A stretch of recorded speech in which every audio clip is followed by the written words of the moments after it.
नमस्कार साथियों, मैं मनीष भारती संस्कृति आईएएस प्लेटफॉर्म पर आप सभी का स्वागत करता हूं। साथियों, हाल ही में राष्ट्रीय परिवार स्वास्थ्य सर्वेक्षण यानी कि national family health survey NFHS-6 इसने अपना रिपोर्ट जारी किया है। इस रिपोर्ट में कुछ चौंकाने वाले आंकड़े सामने आए हैं। राज्यवार भी कुछ रिपोर्ट बताया गया है, राष्ट्रीय स्तर पर रिपोर्ट बताया गया, महिलाओं को लेकर के बातें की गई है, उसमें खास करके डोमेस्टिक वायलेंस को शामिल किया गया है। यह कहा गया है कि महिलाओं का स्वास्थ्य कैसे खराब हो रहा है और खास करके मोटापा कितना बढ़ता नजर आ रहा है। इन तमाम चीजों पर विस्तार से चर्चा की गई है। तो एक एक चीजों को लेकर के हम देखेंगे। इस बार आपने यूपीएससी का प्रीलिम्स का एग्जामिनेशन देखा, क्वेश्चन थोड़ा सा आप कह सकते हैं कि थोड़ा कठिन था और आप देखेंगे तो थोड़ा डेप्थ में पूछा था और खास करके अगर करंट अफेयर्स से ज्यादा क्वेश्चन आया था देखा जाए तो पीआईबी वगैरह किसी ने अगर फॉलो किया हो तो वो प्रीलिम्स निकाल ले जाएगा। यानी कि सरकार के तरफ से जो जारी आंकड़े हैं, रिपोर्ट है, कुछ सर्वे है, अगर आपने उस पर ठीक से ध्यान दिया है तो यूपीएससी पिछले कुछ वर्षों में वहीं से प्रश्न ज्यादातर पूछ रही है। इसलिए मैं यहां पहले ही कह देना चाहता हूं कि मैं जो बात कर रहा हूं NFHS-6, यह अभी सरकार की रिपोर्ट है, राष्ट्रीय परिवार स्वास्थ्य सर्वेक्षण है। तो आपको ये अच्छे से ध्यान रखना चाहिए कि इसमें क्या क्या बातें आई है, किन किन बातों पर चर्चा किया गया है। जिसमें कहा गया है कि देश में डोमेस्टिक वायलेंस की रेट देखा जाए तो 29.2% से घट करके 22.3% हुआ है। यानी कि डोमेस्टिक वायलेंस कहा गया है देश भर में गिरता हुआ नजर आया है। इसके अलावा कहा गया है कि महिलाओं में मोटापे की बात की जाए तो 7% बढ़ा है। ध्यान रखना है, मोटापे को WHO ने, वर्ल्ड हेल्थ ऑर्गेनाइजेशन, इसने पहले ही बीमारी घोषित कर दिया है। इसके अलावा यहां पर ध्यान रखना, इस पर विस्तार से चर्चा करूंगा। 96.5% घरों तक साफ पानी पहुंच चुका है। तो ये तमाम ऐसे डेटा है जिसको लेकर के हम विस्तार से अब चर्चा करेंगे। और यहां पर ध्यान रखिएगा, राष्ट्रीय परिवार स्वास्थ्य सर्वेक्षण 6, ये रिपोर्ट आपको अच्छे से तैयार होनी चाहिए। 2023-24 की रिपोर्ट जारी की गई है। भारत में स्वास्थ्य, पोषण, महिला सशक्तिकरण, जनसंख्या, परिवार नियोजन और फिर क्या, सामाजिक विकास से संबंधित महत्वपूर्ण आंकड़े जारी किए गए हैं। अब आपसे प्रश्न बन सकता है कि यह सर्वेक्षण जो है किन चीजों को लेकर के आंकड़े जारी करता है। एक स्टेटमेंट बन जाएगा क्वेश्चन में, तो ये आपको पता होना चाहिए। इन तमाम चीजों को लेकर के जानकारी दी जाती है। अब यहां पर NFHS है क्या, सबसे पहले इस बात को समझ लेते हैं। राष्ट्रीय परिवार स्वास्थ्य सर्वेक्षण यानी कि national family health survey Bharat सरकार के स्वास्थ्य एवं परिवार कल्याण मंत्रालय द्वारा, ठीक है, यहां पर ध्यान रखिएगा, मंत्रालय पर नजर रखिए, स्वास्थ्य एवं परिवार कल्याण मंत्रालय द्वारा यह जो है समय समय पर कराया जाने वाला एक सर्वेक्षण है, एक व्यापक स्तर पर सर्वेक्षण है। व्यापक क्यों? क्योंकि बहुत सारी चीजें हम इसमें शामिल करते हैं। हम इसमें जनसंख्या की स्थिति को भी देखते हैं, हम इसमें डोमेस्टिक वायलेंस के सिचुएशन को देखते हैं, स्वास्थ्य भी देखते हैं, पोषण संबंधी व्यवस्थाएं देखते हैं, साफ पानी पहुंचा कि नहीं ये देखते हैं। कुल मिलाकर के बहुत सारे जो हैं सूचकों पर हम काम करते हैं, इसलिए इसे एक व्यापक सर्वेक्षण कहा जाता है। अब यहां पर ध्यान रखिएगा, इस रिपोर्ट में कुछ महत्वपूर्ण बातें आई है, उसको मैं बताते चलता हूं। आप एक जगह एक पेज पर लिखते चलिए या स्क्रीनशॉट लीजिए, बाद में लिख लीजिएगा, जो भी हो, लेकिन आपके इस निष्कर्ष को, इस रिपोर्ट के निष्कर्ष को आपको पता होना चाहिए। जब आप मेंस का आंसर राइटिंग करें तब भी इसका यूज करें, ऐसे लिखते हैं अगर इस टॉपिक से संबंधित, महिलाओं से संबंधित, तब भी इन आंकड़ों का इस्तेमाल करें। ऐसे में आपकी गहराई होगा, आंसर में गहराई होगा और प्रीलिम्स में डेटा खूब पूछा ही जाता है, आप जानते हैं। महिलाओं की स्थिति में कहा गया है कि ये रिपोर्ट सुधार आया है देश भर में, जिसमें खास करके डोमेस्टिक वायलेंस को लेकर के चर्चा किया गया है। जैसा मैंने पहले भी कहा कि 29.2% पहले था, ये रिपोर्ट कहता है कि 22.3% अब हो गया है। यानी कि डोमेस्टिक वायलेंस में गिरावट देखने को मिला है। बाल विवाह, हमारे समाज में इसे एक कुरीति माना गया है और बाल विवाह को रोकने के लिए तरह तरह के कानून बने हैं। इसके बावजूद भी इस देश में बहुत सारे इलाके ऐसे हैं जहां पर धूमधाम से बाल विवाह होता रहा है। ये रिपोर्ट ये कहता है कि यह जो है बाल विवाह 23.3% से घट करके 20.1% पे रहा है। यानी कि बाल विवाह में भी गिरावट देखने को मिला है। तो ये दोनों चीजें जो है बेहतर हुआ और खास करके महिलाओं के नजर से देखा जाए।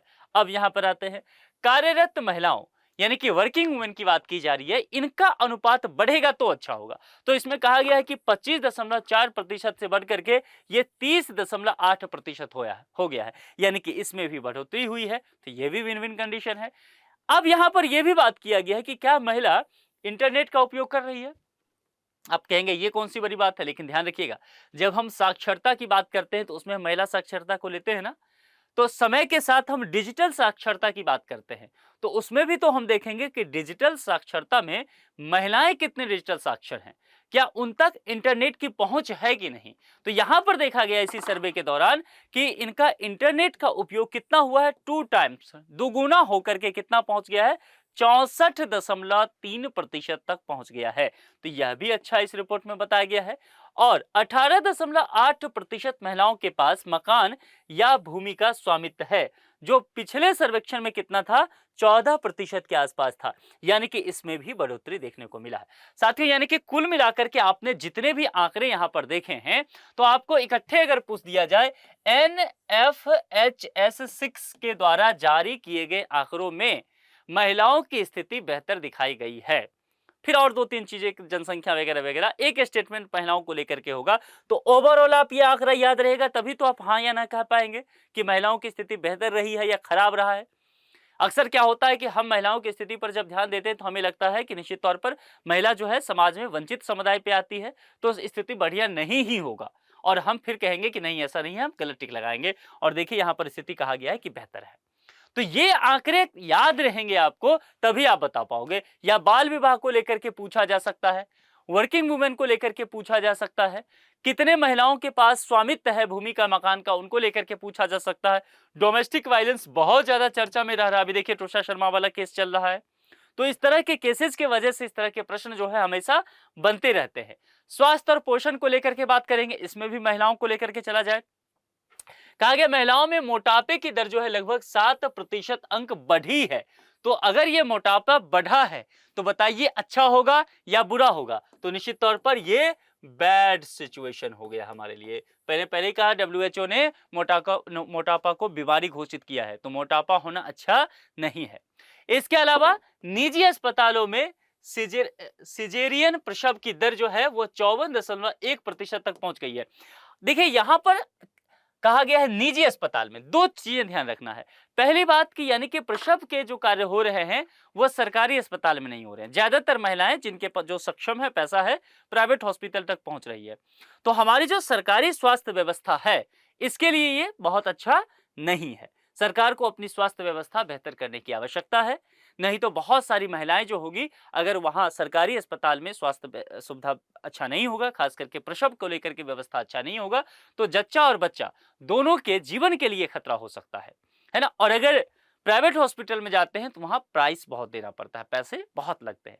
और खास करके जब यहाँ पर सिजेरियन प्रसव होता है, यानी कि नॉर्मल डिलीवरी नहीं हुआ, प्राकृतिक तरीके से सिजेरियन डिलीवरी हुआ, और खास करके जो कई रिपोर्ट्स ऐसे बताते रहे कि प्राइवेट हॉस्पिटल आजकल क्या कर रहे हैं, सिजेरियन प्रसव ज्यादा कराने पर जोर दे रहे हैं, क्योंकि इसमें उनको पेमेंट ज्यादा मिलता है। तो कुल मिलाकर के ये कितना बढ़ा, 50% से भी अधिक, 54.1% तक ये मामला पहुंच गया है प्राइवेट हॉस्पिटल में। तो कुल मिलाकर के ये बताइए अच्छा हुआ या बुरा हुआ। ये एक नजर से देखा जाए तो आप कह सकते हैं कि 54% महिलाएं तो कम से कम हॉस्पिटल पहुंच रही हैं प्रसव के लिए, लेकिन दूसरे नजर में देखेंगे तो आपको बुरा भी दिखेगा। तो बिटवीन द लाइन स्टडी यहां पर करना पड़ेगा ताकि आप गहराई से चीजों को समझ पाए। चलिए, केवल स्तनपान कराने की दर 63.7% से घट करके 55.8% रह गई है। ये बहुत बुरा है, क्योंकि मां के दूध में कोलेस्ट्रॉल होता है, पोषण सबसे अधिक मां के दूध से ही आएगा। लेकिन अगर स्तनपान नहीं करा पा रही है महिलाएं, तो निश्चित तौर पर ये एक बड़ी समस्या उस बच्चे के लिए भी होगा और उस महिला के लिए भी होगा। चलिए अब देखिए इसका प्रभाव बच्चों पर पड़ना शुरू होगा। बच्चों में क्या होगा, नाटापन आएगा, कुपोषण की स्थिति ज्यादा बढ़ सकता है। भारत में वैसे भी कहा जा रहा है कि लोगों का हाइट धीरे धीरे कम होता जा रहा है, और इसके लिए खान पान पोषण सबसे महत्वपूर्ण कारक बताया गया है। बच्चों में नाटापन जो है वह पहले जो था उससे घटता हुआ नजर आया है, ये रिपोर्ट ये कह रहा है। ठीक है, इसमें यह कहा गया है कि 35.5% से घट करके 29.3% रहा है। यानी कि पिछले कुछ समय में पोषण संबंधी जो प्रोग्राम चलाए गए गवर्नमेंट के द्वारा वो सटीक बैठा है। खास करके मिड डे मील योजना की आप चर्चा करेंगे। मिड डे मील के वजह से चूंकि बहुत सारे बच्चे चूंकि मिड डे मील की बात करेंगे स्कूली स्तर पर होता है, बच्चे जब वहां जा रहे हैं स्कूल में तो कम से कम इसी बहाने पढ़ने जा रहे हैं, तो यूनिवर्सल इनरोलमेंट नंबर जो है वो भी बढ़ता जा रहा है। ड्रॉप आउट की संख्या स्कूल से कमता जा रहा है। तो सर्व शिक्षा अभियान का जो हमारा उद्देश्य था वह भी सफल हुआ, और स्वास्थ्य को लेकर के हम चाह रहे हैं कि हमारे बच्चों का पोषण सही हो जाए, वह भी सफल हो गया। तो कुल मिलाकर के नाटापन जो है वह कम होता हुआ दिख रहा है, ये अच्छा है। अगर यहां पर इन चीजों को और बेहतर कर दिया जाए, स्तनपान कराने की दर को बढ़ा दिया जाए, है ना, तो निश्चित तौर पर कहा जा सकता है कि इसमें और अधिक सुधार देखने को मिलेगा। 6 माह से 2 वर्ष आयु वर्ग के केवल 15.3% बच्चों को पर्याप्त एवं संतुलित आहार मिल रहा है।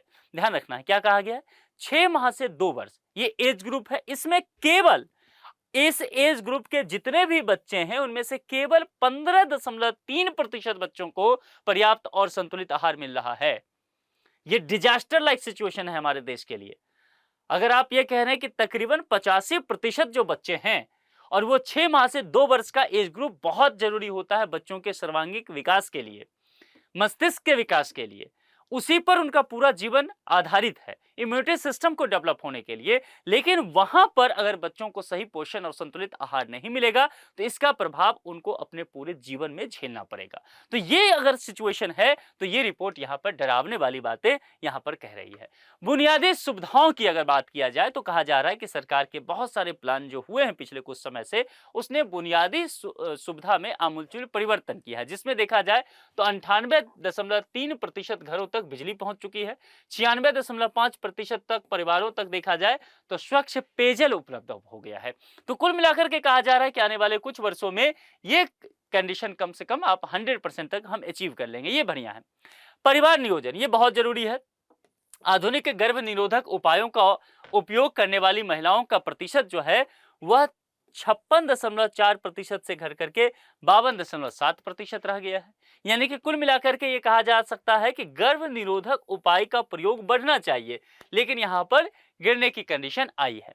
इसके अलावा कुछ और बातों का पर जोर दिया गया है। रिपोर्ट के जरूरी मानकों पर भारतीय परिवार की स्थिति देखा जाए, मोबाइल देश की 63.6% महिलाओं के पास अपना मोबाइल है, खुद चलाती हैं।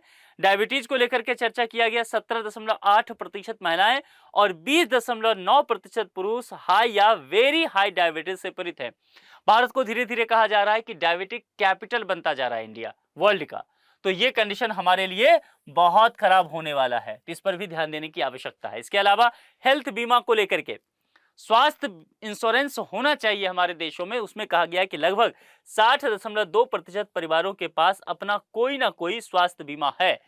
तो 60% तो फिर भी अभी बहुत अच्छा हुआ, इससे पहले कंडीशन बहुत खराब था हमारे देश में।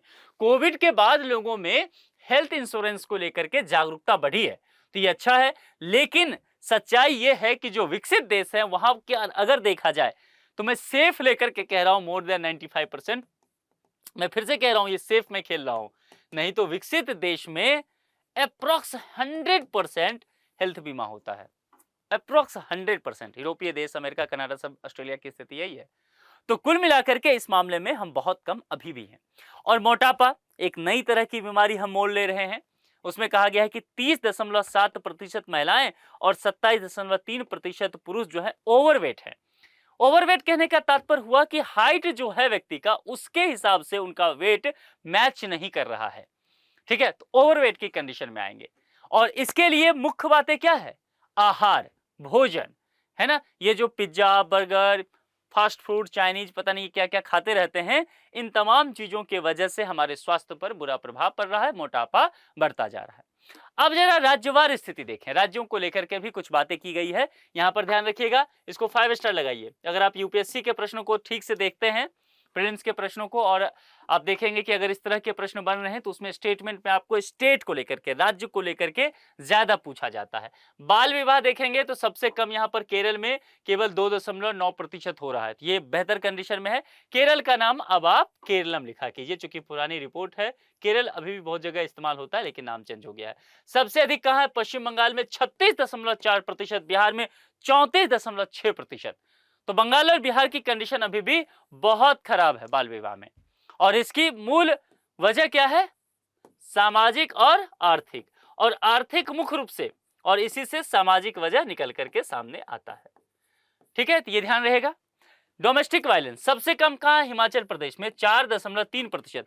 सबसे अधिक कहां है, बिहार में डोमेस्टिक वायलेंस, महिलाओं के विरुद्ध जो हिंसा परिवार में हो रहा है, बिहार में 36.1% है। डिजास्टर सिचुएशन है, जरा सोच सकते हैं। सबसे कम, हालांकि ये भी कम, ऐसा नहीं कहे कि बहुत कम है, स्वर्ग की जैसी स्थिति नहीं है। 4% बहुत होता है, यानी कि बाकी राज्यों में 4% से ज्यादा है डोमेस्टिक वायलेंस, तो कहीं की भी स्थिति ठीक नहीं है। लेकिन बिहार की स्थिति जो है देख लीजिए, तो यह अपने आप में बहुत चिंता का विषय बना हुआ है।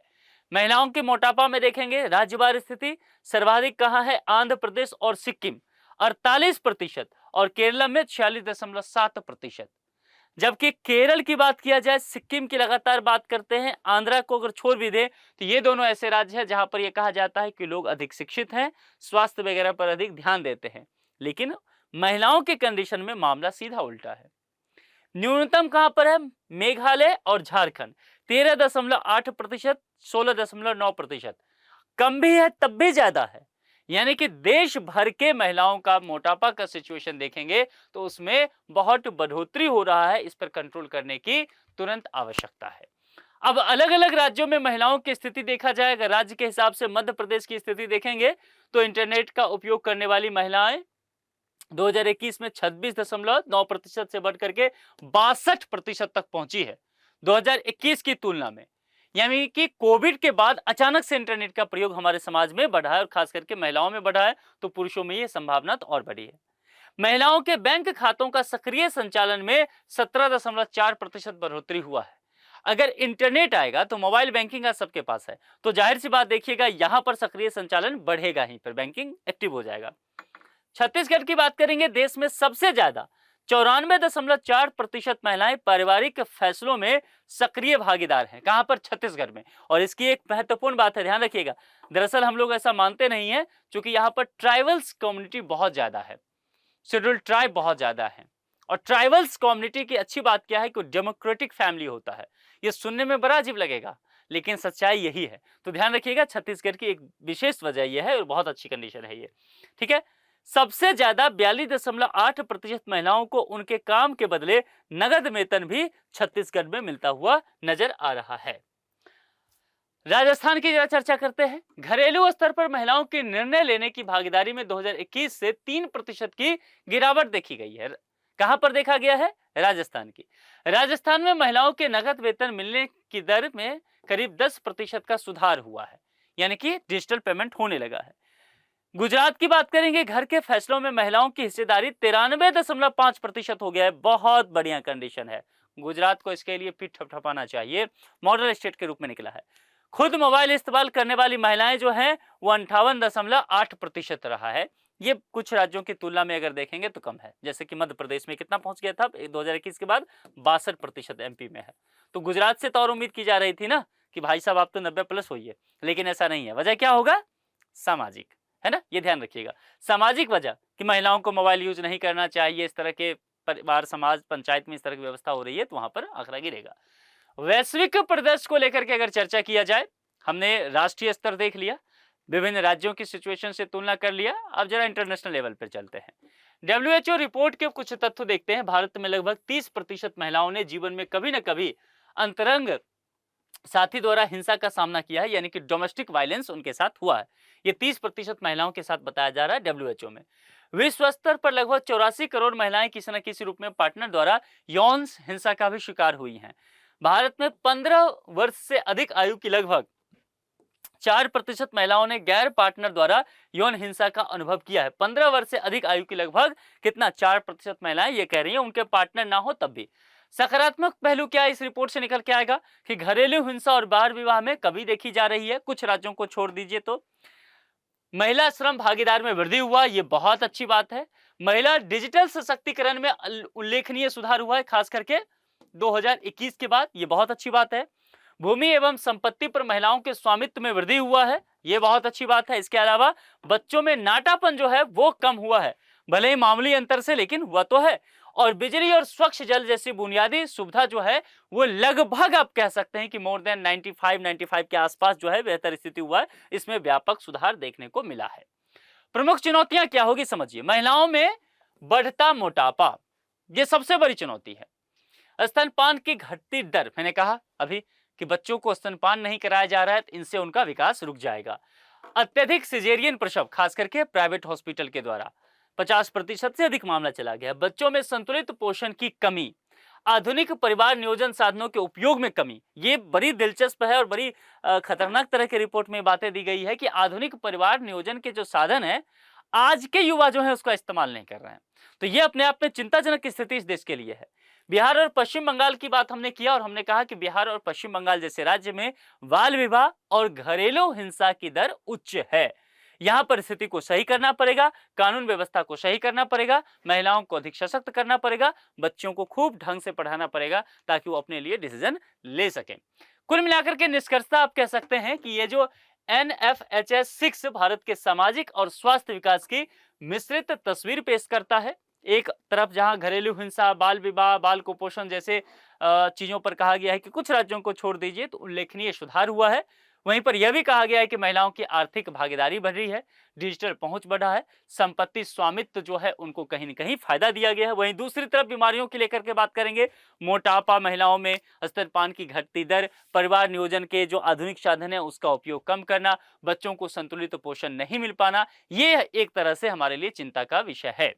तो कुल मिलाकर के देखा जाए तो भारत को यहाँ पर ये करना पड़ेगा कि केवल स्वास्थ्य सेवाओं के विस्तार तक सीमित न रह करके इसके अलावा पोषण सुरक्षा, महिला सशक्तिकरण, लैंगिक समानता, गुणवत्तापूर्ण मातृ एवं शिशु स्वास्थ्य सेवाओं तथा व्यवहारगत परिवर्तन पर विशेष ध्यान देना पड़ेगा। और 17 जो 2030 तक हमारा है सतत विकास लक्ष्य SDGs, और हम विकसित भारत 2047 की अगर स्वप्न देखते हैं तो हमें इन तमाम फैक्टर्स पर सही से काम करना पड़ेगा, तभी जाकर के हम 2047 तक एक विकसित देश बन सकते हैं। ये एक प्रश्न आपके सामने है, इसका जवाब आप कमेंट बॉक्स में लिख करके बताइए। आज के लिए इतना ही। जुड़ने के लिए आप सभी का बहुत बहुत शुक्रिया। Thank you so much.